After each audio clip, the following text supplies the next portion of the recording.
So welcome, Jonas. It's great to have you. I have Jonas Kristensen here this morning, and he is a Reiki master among other spiritual paths and journeys. Welcome. Glad to have you on the podcast. Thank you so much for having me, Tim. It's really an honor to be on your podcast, and I've really been looking forward to this one. Awesome. I'm humbled and appreciative of that statement, very much so. So you're based out of Denmark, correct? Yeah, I come from Denmark in Northern Europe. I don't know if a lot of your listeners know about Denmark, but something they might have heard of is the things politically that's happening in Greenland right now with Trump and wanting to have Greenland. So that's probably put us on the map like nothing else. Sure. Yeah, it's interesting times for sure. Yeah. In my personal life and in my podcasting life, there's oftentimes I try to steer clear of all the politics. People are so polarized, and it's definitely trying and confusing times. I imagine good times though for an energy healer such as yourself. Can you tell me a little bit about what catalyzed this journey for you?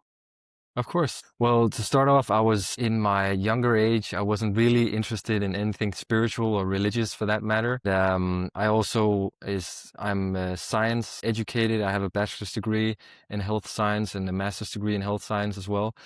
But even though I still in my early 20s, when I was at a bit of a low point in my life, I felt I was working at that point in a restaurant on a ferry where I was usually waiting the tables in the VIP section in the restaurant. And just one day I was walking around waiting the tables and I came up to this one table and there was this older woman sitting at this table and she grabbed my arm and she told me that you're going to help a lot of people in your life. And this was like the beginning of everything, because at that table, when I met this older woman, I've never had like any spiritual experiences or anything like that. But I started talking to this woman and she told me she was from an organization called the Organization of Light, which is an organization for essentially light workers and people of spiritual interests and people who seek to heal the earth and whatnot. And this was like the cusp and the beginning of this new life for me, because after I had this conversation with this woman, a couple of weeks later, I found a guy online who was channeling, and he stated that he wasn't writing his book, it was coming through him. And he was like whispering certain things and everything seemed incredibly weird to me, but I just knew I had to have this book, and it was about Christ consciousness and awakening to what you term as Christ consciousness. It was called I Am the Word. And I, of course, bought this book and I started reading it. And in this book, it was essentially a workbook where you, of your own free will, said yes to this awakening process of awakening to Christ consciousness. And ever since I started reading this book, then at night, I would feel like this energy just pouring through my body and transformations taking place within my body, which was completely new to me at this point in my life. And this experience with this book and this woman just opened like a portal to a new journey for me and a totally different life for me. And ever since that point, I just became extremely interested and passionate about anything spiritual and alternative. And I started reading every book I could get my hands on about yoga, meditation, spiritual topics, and of course healing as well. And then I moved to the capital called Copenhagen here in Denmark to pick up my studies. And this was like the perfect time for me to dive into this spiritual arena of life. And I started, of course, experimenting with certain practices and modalities of healing. And I really got interested specifically in theosophy, which means, for those who don't know about it, theos relates to God and Sophia relates to wisdom. So it's divine wisdom essentially, and it's like both a system of belief and philosophy and spiritual practice that is very universal, which encapsulates almost the essences of all religions, so people can practice with love and seek unity with God. And I started going to theosophical organizations, specifically a theosophical fellowship. And in this fellowship, I had my first experiences with channeling energy and energy work, where we sat in these huge meditation groups and we did meditations and healing work for planet Earth and for healing humanity and bringing peace to planet Earth. And in these meditations, I started having some of the first experiences of higher consciousness and being elevated in consciousness, which was just so profound to me at that point. And I started having these experiences of just sensing and experiencing incredible universal love when I was sitting with these people and meditating. And when you did this meditation for like an hour or two, you were just like flying out of the room afterwards because it was so blissful and amazing. And here from what I know now, I had my first experiences of utilizing you could say the karmic law to reap karmic rewards for myself, because later on I learned also through my Reiki practices that some of the things that blesses you the most is when you bless others selflessly and you seek to serve others. So what does that mean by blessing others? Go into a little detail about that Of and the course. serving. Service to others is, of course, a very broad principle, and it's not something that's only related to the healing professions or spiritual professions at all. In yoga, you talk about something called karma yoga, and it's essentially about doing selfless service to other people. Everybody does it, also in terms of donating money to other people, helping a friend in need, or helping someone. When you see a homeless guy at the gas station, you buy him a meal. And this is, of course, well-known examples of serving others. And using this principle day in and day out. For example, I do healings for planet Earth. So I use this energy channel or Reiki skill to send energy to planet Earth and humanity every single day.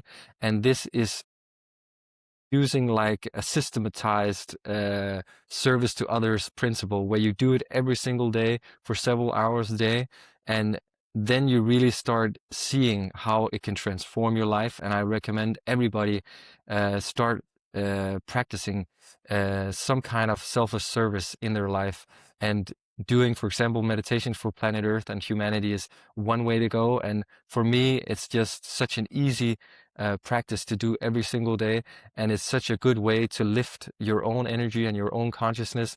And also, when you talk in a spiritual sense, you sort of raise your own vibration. You get rid of these heavy karmic burdens that a lot of people walk around with. And also mental clarity, emotional clarity, and upliftment as well is something that I could underline is the benefits of doing this kind of practice.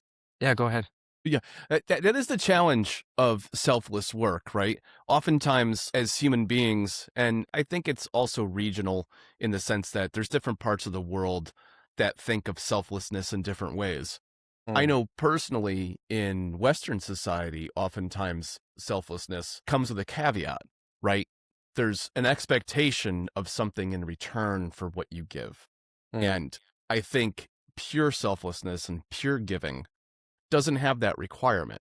You're doing it out of love. You're doing it out of the desire to give to another human being or give to a cause or improve the lives or the situation or animals or the planet, like you're saying, in a way that I have this energy and I have the ability to give. And inherently, I'm going to do that because it's the right thing to do. And I prefer doing that. And I find myself guilty at times of being transactional. And I have to pull back and say, no. I know why I'm doing this. I care about this cause. I care about this person. I care about the planet. And I'm walking through a park or down a street, and a simple act of just seeing a piece of trash next to a trash can, picking it up and putting it in there, it seems like nothing in the grand scheme of things. It's so infinitesimally small of an act, but I think it has far-reaching and larger implications than people realize. That little act is a catalyst for something much bigger. Yeah, I totally agree. And I think also what we're talking about here is, in a spiritual sense, what you call like character purification, and where you become a more, virtuous human being and a more pure human being, in the sense that you start doing things. Of course, you could also always analyze and rationalize that you're seeking some kind of transaction, and you also are egoic in the way that you think that if you do this selfless act of service, you will get good karma in return. That's also, transactional in a way, but that's everything in the mind, and it's all rationalizing, and it's all the logic that the mind always wants to put into things. But I just want to recommend people that using, of course, the way you act in daily life is key and so important to how your vibration rises and how you are as a character. But I really want to show people that you can use this energy practice like healing planet Earth. I have this meditation on my channel, for example, where you channel Reiki energy automatically as you do this meditation for planet Earth. And if you do this practice every single day without analyzing, without thinking about the rewards, you just do it, you just practice spiritually, then you Hmm. will reap the rewards, and it will really bring you to, in my opinion, a brighter place. And I think that it could help a lot of people, get out of hard times, because you will automatically be rewarded when you start doing these practices. Another practice that I can recommend, which I could also talk at length about, is the Twin Hearts meditation. This Okay. was one of the meditations that really awakened me in a quite profound way. And it's a meditation developed by Master Choa Kok Sui from the Philippines. And he is the founder of pranic healing. And this is also a very classical way of doing energy healing, and anybody can do it. You don't have to be initiated or anything. You can find it on YouTube. Takes 15 minutes to do. And it's about opening the crown chakra, and then you channel universal energy or prana through the crown chakra, out through the heart, and then out through your hands. And then you send this energy to a person, to planet Earth. And it's, again, like a daily practice of selfless service. And when you do this meditation, you can really experience profound states of consciousness. And even to this day, sometimes when I do my daily work and I, get too involved in the world, and I feel like I'm feeling sluggish or anything, and then I do this meditation, I still am just like dumbfounded about how incredible the energy can be when you truly receive these energetic blessings that you receive when you do this kind of meditation. And the first time I did this meditation was after I went to the Theosophical organizations doing these healing meditation for planet Earth. And at that time, I just found out this key to life, which I really think is a key to life, this selfless service practice where you're blessed in return. Having this experience at that time, I just felt like I became almost like obsessed with doing this kind of work, because I just felt like the points were just rolling in every time I was doing it. And Yeah. I felt so incredibly blessed every single time. And then I found this Twin Hearts meditation, and I did it for a couple of weeks. And it's again the same principle where you send healing to planet Earth. And then I had at that point what is called a Kundalini awakening. And I know your channel is maybe not so spiritually interested. So to explain a Kundalini awakening, it is related to the chakra system. Human beings, in theory, have, a lot of people believe, 7 chakras, where one of the chakras are the root chakras around the buttocks and perineum area. And in this chakra, in theory, there is dormant energy within us all, which can be awake through spiritual experiences, in profound states of consciousness, even in great traumatic experiences. This energy has been known to awaken. And there's also science about Kundalini awakenings, where if you search on what is called a Kundalini syndrome, there is actually this coined term where people have these experiences where this psychosexual energy called the Kundalini energy is lying dormant. It means coiled up serpent, which is symbolic for this energy lying dormant within your root chakra. And when you awaken and when you become purified, mostly through meditation, through character purification, then the Kundalini rises up through your chakras and it purifies one chakra after another. And the first one is, of course, the root chakra. Then comes the sacral, the solar plexus, the heart chakra, the throat, and then the third eye, and then the crown chakra eventually. And this is what creates the enlightenment experience for these divine masters that a lot of people have heard about, where they become spiritually enlightened and the Kundalini energy rises up through the spine area all the way up through the crown, and it meets the divine, or the great father, or Shiva in Hindu religion. And this is like an experience, a spiritual experience, or a spiritual effect that has been described in almost all religions, but in different kinds of ways. And for the Christian communities, this is when the Holy Spirit truly inhabits the body, and you become this divine servant, or a true awakened Christ who can serve planet Earth and serves like a divine mission on Earth. Yeah, I think that's the challenge, right? I think when people look at religion, and there's a current trend for people to be non-religious or at the very least agnostic in Mm, the modern world, right? That kind of, there's something going on. I'm not really sure what it is. But they don't buy into religious dogma, right? mm, But I feel like if you look across all religions, if you look across all that dogma, there's always there's an element of control there. And if you go far enough back, you realize like, wow, there's some rooted serious societal reasons why there's some controls there. mm, One of them being, like, if you look at the Muslim religion and the refusal to eat pork, right? mhm, They considered it a dirty animal, but also there's the aspect of it that at the time, keeping meats like that was a challenge, and mm, they would spoil, and people were dying. So mhm. if you integrate it into dogma, it's a way of protecting your spiritual base, right? Yeah. And there's the same thing happened in Christianity, and I'm sure all other religions. And Mhm, but it's evolved to a point where now it's just part of the standard dogma.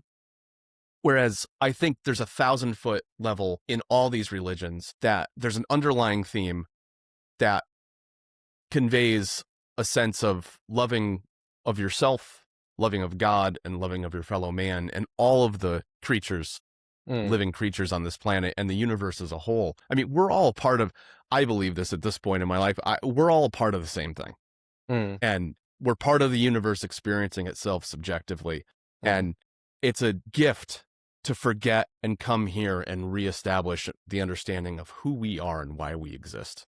mm. And that's a profound journey personally for me, at times very frustrating because you feel like you're floundering, or maybe you're not as great a person that you should be.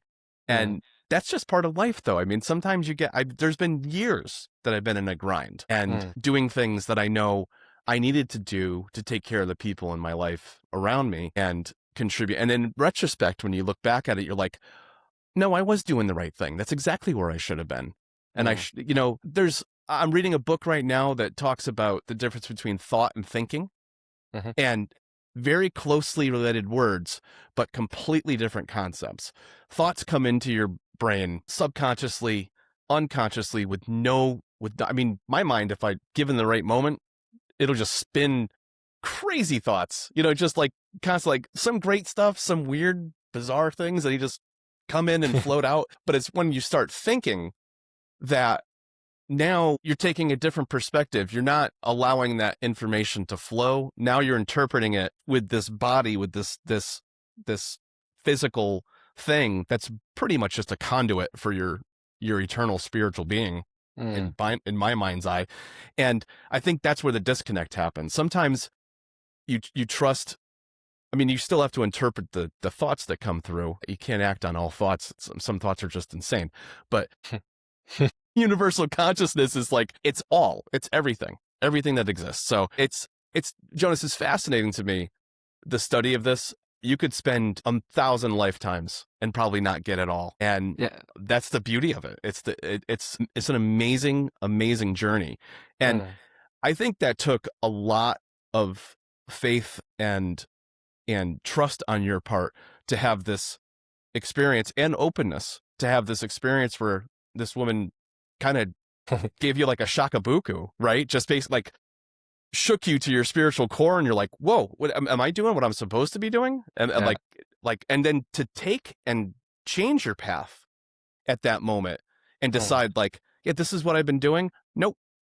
I am now going to deviate 90 degrees, 180 mm, degrees, whatever you perceive that to be, in a mm. completely different direction. And your life has been forever altered in a positive way. And it's just very amazing to hear. Yeah, thank you so much. And it really has been an incredible journey. And I have to say that for me, it's just been like a journey of wonder when it was like life before that was so boring in a way, because this was like it opened up the curtains to something that I at that point didn't know existed.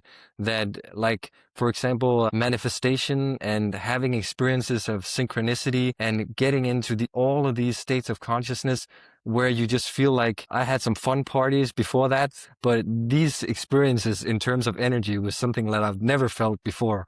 And it was almost akin to doing like drugs, for example. When I had that Kundalini awakening, it was like an ecstasy experience where for many, many hours I was like completely high, ecstatic, and I was very fanatic at that time as well because I was young. I had no idea what was happening, and you develop sort of like a bit of a messiah complex in the back of your mind because you feel that you're so special, that you're having all these experiences. And I was just like praying to God because I felt so incredibly blessed when you just feel all these energies and pleasure and ecstasy just pouring throughout your body. It's just something that you can't explain, and it's so powerful, and it just does something to you that you never forget. And this has also been like a driving force for me on this spiritual journey, where you just have these profound experiences where you can always remember back to, and they come into your mind at special moments, also like a certain guidance to keep you pushing on and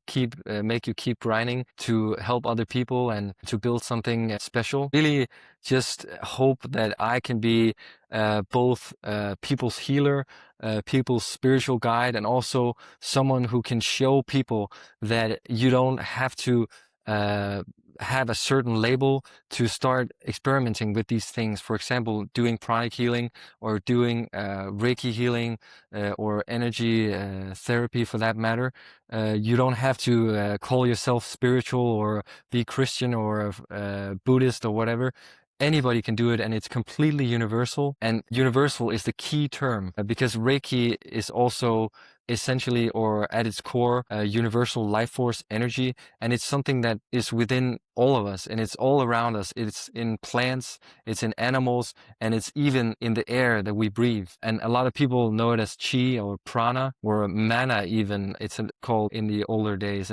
And what Reiki is the ability to channel this energy for the betterment of others and for the betterment of yourself. And when you start experimenting with Reiki and you start reading about it, you start learning that you are, as a Reiki master or Reiki healer, you are a humble channel of service.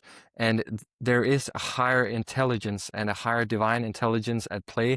And that's also something you experience when you do healing sessions. And also, like I do on my YouTube channel, do remote Reiki sessions, because the energy flows through me to the receiver, and it finds the way it's supposed to flow for the individual lying on this bed or wherever they're being healed, or sitting on the other side of the planet and receiving this remote healing session, because all people are unique and they have unique problems. And some people might be completely blocked up in one area, and some people might only have a little bit of blockages standing in the way of their health and well-being or whatever they want to achieve. And that's why we need this divine intelligence guiding this Reiki energy when we receive it. And a lot of people understand Reiki as something that needs to have a physical presence of a healer, where you put your hands on the individual and then they can receive the energy.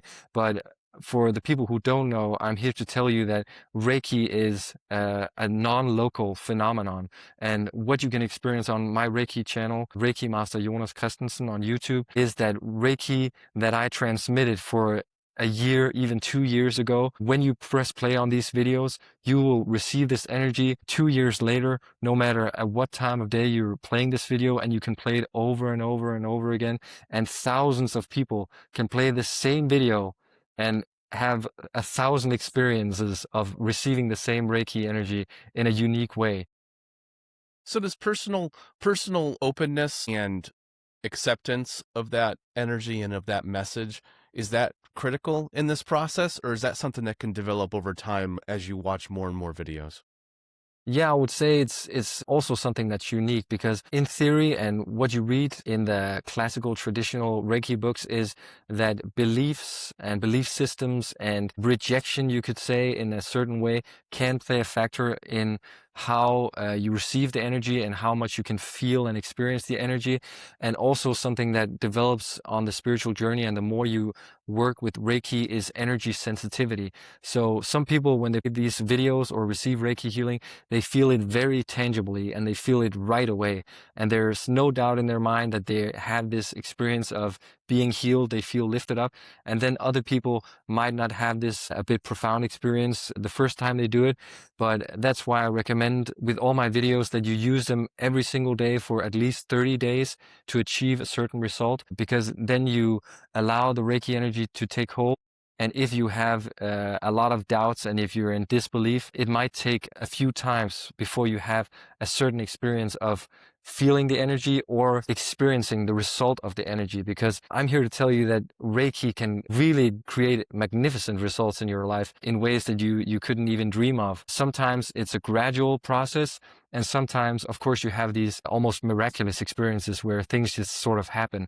But I want to recommend people in the most realistic fashion to use this as a daily tool, because I think Reiki most of the time works in a gradual fashion, because you can do Reiki on my channel for achieving success, for healing your body, for healing your mind, for attracting the perfect partner, even for manifesting miracles and whatever you can put your mind to. And I always recommend that you use these Reiki sessions consistently. And that's also where you start understanding that Reiki can be used not only as a healing tool, but like as evolutionary tool, where you can use Reiki to like put wind in the sails of whatever project you're having. If you want to achieve business success, you use Reiki for business growth and success, and you use that every single day. And this will help you in ways that are unique to you to build your business up and to help you achieve success. And if you want to have a stronger, healthier body, you can use Reiki for fitness and well-being. And then that can propel you forward and give you the help that you need to find motivation to, for example, go to the gym or play your favorite sport and eat healthy. And Reiki, in my understanding, is not always like this quick fix or this magical pill where you just press this button and everything just turns out into unicorns and rainbows. But Well, it that's what is we all like, want, right? yeah, exactly. But it can work in this almost magical fashion. But I always recommend that you use it with this gradual, consistent approach, because it is more like we are the captains of our own ship, and Hmm. we steer the ship towards a certain direction, be it, for example, success. And I could use the analogy that Reiki is like the wind in the sails. And if you have no wind in your sails, it's going to take a lot of work for you to achieve your goals. But if you use Reiki to blow up your sails and you suddenly pick up the pace and you sail at a certain speed every single day, then you will achieve your goals with much more ease and with much more fun and a magical experience as well. Well, I think adding that energy and that intention to your life and that consistency, there's three things there, right? The energy, the consistency, the intention. Doing that on a daily basis, it's whether you consider it a kind of mantra, a kind of daily prayer, just an activity. I have a series of things that I say to myself every morning about Mm, the person that I want to be today, mhm, that is in the future, but the more that I create it as a now thing, because that's all we have, right? I think that's the thing. We get so busy in our lives on this planet that we forget that the past is an illusion, you know, mhm. and the future is illusionary as well. That's a concept of both concepts of the mind. The present moment is the only thing you can affect. This Mm. conversation is stream of consciousness in the moment right now. This will never happen again in the exact same procedure, in the exact same format, in the exact same way that it just happened. And to know yourself enough to be fully in the moment and present and experience that and be fully there with someone else is one of the greatest achievements I think you can make in your life. How often do you have a conversation that's supposed to be one-on-one like this and you're worried like, oh man, I got to pay my bills. I got an appointment at 1:30, blah, blah, blah, which I technically do. And I just, it's coming to my head. Like if you defocus from the moment the present moment, your mind's all over the place. It's psychoanalyzing all the mistakes you made or the accomplishments. I mean, Mm, depending upon the state of being in the state of your mind, right? And I think that comes back to reinforcing and thinking about the inner dialogue that you have for yourself. I think this kind of practice and following this kind of practice and this modality helps people refocus and recenter their mind and their internal clock, if you will, to a more positive growth thinking rather than just negativity, rehashing the past. There's nothing you can do about that. There's mm, nothing you can do about the mistakes that you made. In fact, you made the mistakes for a reason. You made them to learn. mm, Like you're not the person you are today without all of that. You're not the person you were up until whenever you had this, whatever age you were when you had this experience with this woman. But there was a reason you got to that point. You wouldn't have been there in that moment if all those other things hadn't fallen into place, right? mhm, So I think we get caught up in reviewing and analyzing the things we did wrong when it or didn't do quite right, or just trying to find ourselves and am I matching up. Comparison, I always say, mm, is the thief of joy. You mm, know, it's you versus you in this planet and in this mm, life. And where are you today and who do you want to be? And focus your energies on that every single day. And that's how you evolve and become the thing that you can be, and to be of service to other people. mm. And I think that's phenomenal. I think that's really phenomenal. So we talk about spirituality, we talk about the evolution of somebody spiritually by, approaching these modalities, specifically Reiki. Is it also helpful in regards to physical ailments? And can you expand upon that a little bit? Of course. Yes, definitely. And I think what Reiki was developed for in the beginning was, of course, mainly physical, emotional, and mental well-being, including also spiritual health as well. It was developed by Master Mikao Usui in the beginning of the 1900s. And it was both developed as an energy healing tool, but also as a spiritual development tool. And when you talk from a more Western scientific approach, you could relate it to the theory that's used in acupuncture, where we have meridians flowing and running throughout our body. And when these meridians and the meridian system becomes blocked and has energy blockages, this is something that can lead the body into distress and eventually disease. And what you do in acupuncture and Reiki as well is you remove these blockages and you allow the natural flow of the body to be reestablished. And this is what allows the body to heal itself and to function in wholeness. And Reiki is all about bringing wholeness to the body, because we are at our core naturally healthy and whole. But there are so many different things in this world, seen and unseen, that can clog up our systems and that can be some kind of hindrance for us to feel good, to feel healthy, and to experience the well-being that we all deserve. And this is a place where Reiki can really change your life. And like I talked about, uh, using it on YouTube and remotely, it's just so easy. And this is the reason why I want to recommend it to anyone and everyone who has access to the internet and to the computer, because it's completely free. You can use it every single day, and you can go in right now in 5 minutes and you can start receiving healing for your body, or for a specific organ or ailment in your body, or for your emotional life or mind for that matter. And you can start experiencing these improvements that Reiki can offer you. But the reason why I also talk about services all the time is that people, when they first find out that you can use this Reiki energy to heal themselves, they go nuts, and they just want to try it all, and they use it constantly. And I always recommend people to have a modest approach, be balanced in the way you approach it, but also think about giving and receiving. I recommend that people split it up, so they do about 50% Reiki, for example, for healing planet Earth, or doing the Twin Hearts meditation for 50% of their spiritual practice, and then they choose to receive Reiki energy for whatever they want in life for 50%, the other 50% of the time, because then you're not exploiting this source of energy that you have found and just taking, because it's all about balance, and we live in this universe of duality, Hmm. and it's very important, in my opinion, to keep this balance or be on the giving side in your life, because that's where you experience these great blessings that I've been talking about, where you use the law of karma to reap the benefits and blessings for yourself as well. And that's where it's also more fun to use Reiki, because if you keep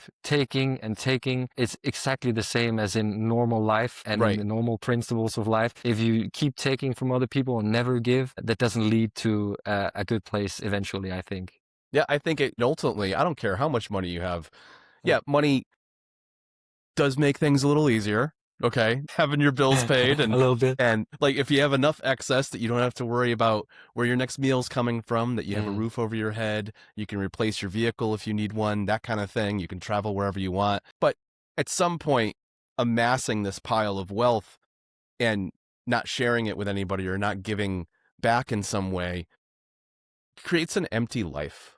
Mm. It's one of the main reasons I chose the path that I did with music, and royalty free music, is that I couldn't see a path where I could monetize it and do everything I wanted to do up front and get it to as many people as I wanted to. My ultimate goal was to share what I can create and what flows through me with as many people as possible. And the highest excitement I could think of is get rid of the barrier of entry, get rid of the paywall, and find a path to get it into as many people's hands as possible, Mm. and allow them to create and enhance their content, their movies, what have you, with the things that I create. And because of that, I have 1,000+ track, catalog of music Mm. that people use all over the world.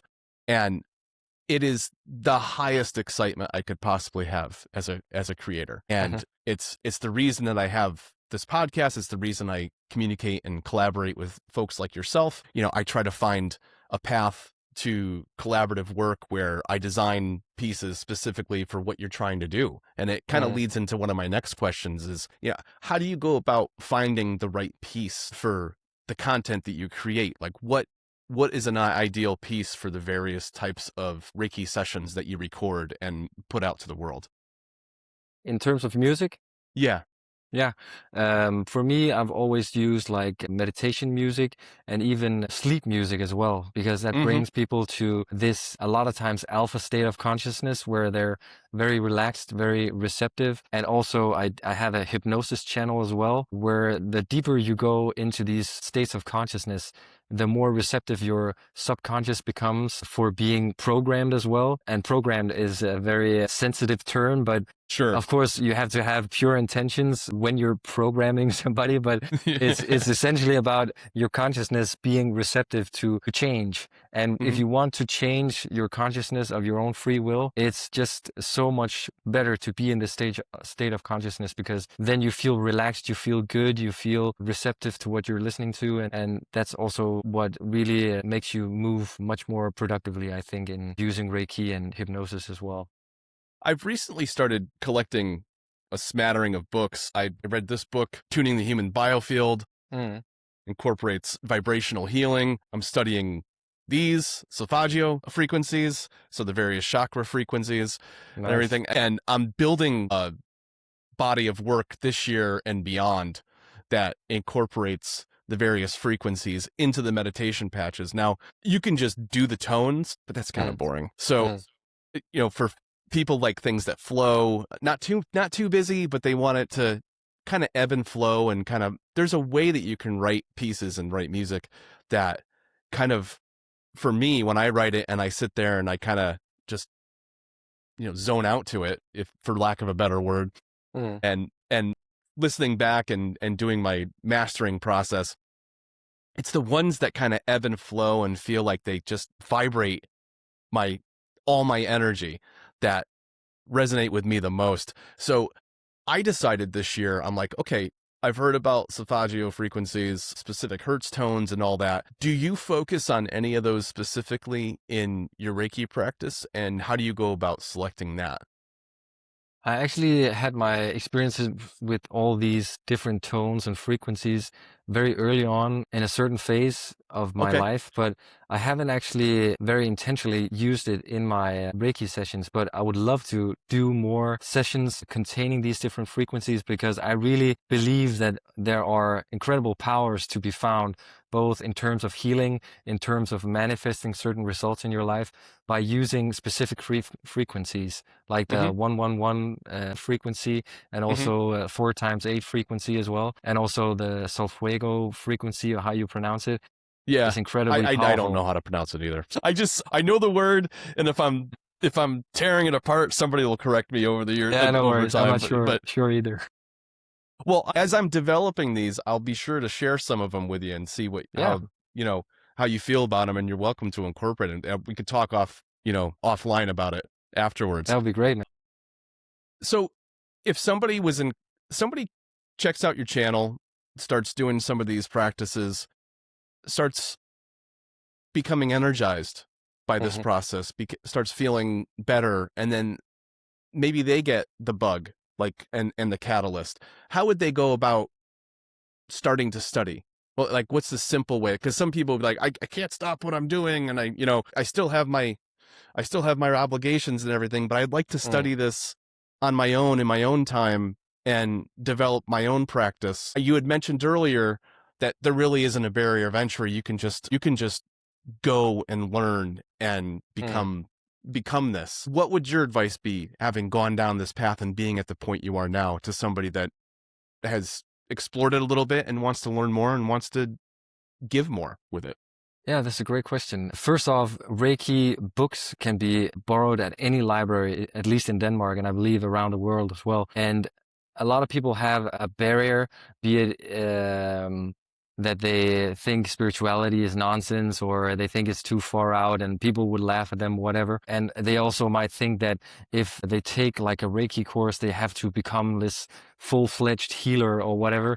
But I really recommend Reiki healers or Reiki masters can be found all throughout the world, and you can get like the first initiation of Reiki nowadays, I think for I don't know, a 500 to $1,000, depending on who's educating you. Mm-hmm. And just learning and experiencing as a human being that you're able to channel universal life force energy for yourself and for other people is fundamentally a profound experience for most people. When you start having this experience, oh my God, there's coming energy throughout my body and I have no idea where it's coming from, but you're actually tapping into this universal consciousness, and you're opening up your crown center, and you're connecting to this infinite supply of prana, chi, divine mana, Reiki energy, and then you can use this for whatever purpose you would like in life. So I really recommend that people just take this leap and maybe get the first initiation of Reiki, or just go to my channel, try to experiment with the energy and see if you can feel it. And if it's something for you, you can take this first initiation. You can also try the pranic healing meditation, the twin hearts meditation on YouTube as well. As I said, it takes like 15 minutes. So if you search for twin hearts meditation, you'll find it right away. And that's also the first thing that opened my healing powers, you could say, in the beginning, and that cost me $0. So a lot of this stuff you can actually train and develop absolutely free.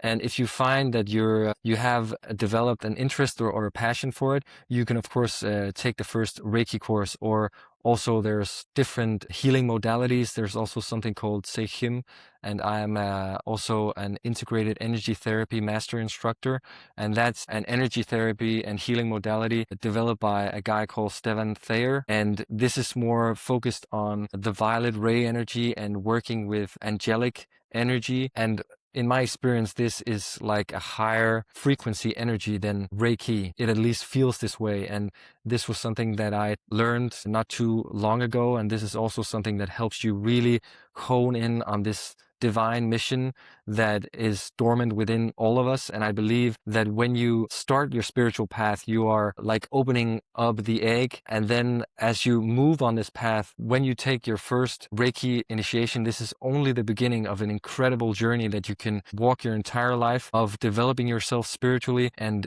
developing certain abilities to to serve other people, and also to perform your dharma or your divine mission here on earth, which sounds very elevated and mystic for a lot of people. But I Right. believe that the divine mission that we have as human beings is it can be very down to earth. We don't all have to be profound avatars like Jesus Christ or whatever. You can be a music producer, or you can be a healer, or someone who's good at martial arts, or a great educator or a preacher, whatever it is that is your divine mission. This just allows you to connect with this divine intelligence that is around all of us, and allow this divine intelligence to guide your path, because we are all governed by the law of free will. And if we do not invite the divine or the God or divine intelligence into our lives, it is the law that it cannot intervene and put us on this path unless we say yes to it. Mm-hmm. So this is something that comes with walking the spiritual path for a long time and really taking it serious. And it's something that you can really find the essence of when you work with the term ascension, because when you work with ascension, you tune into this divine energy and you gradually ascend up to become one with the divine. And when you ascend high enough, you achieve the highest initiations, and then you become merged with your divine self.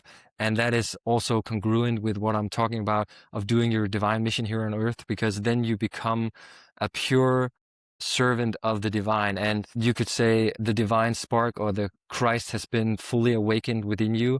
And that's where I believe that people really start having these incredible impacts on planet Earth, that where one person can just move mountains and change so many people's lives, is when this kind of thing evolves within them.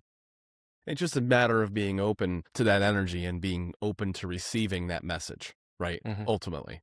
Of Ultimately. course. Well, it's been amazing talking to you, Jonas. I loved having you Likewise. on.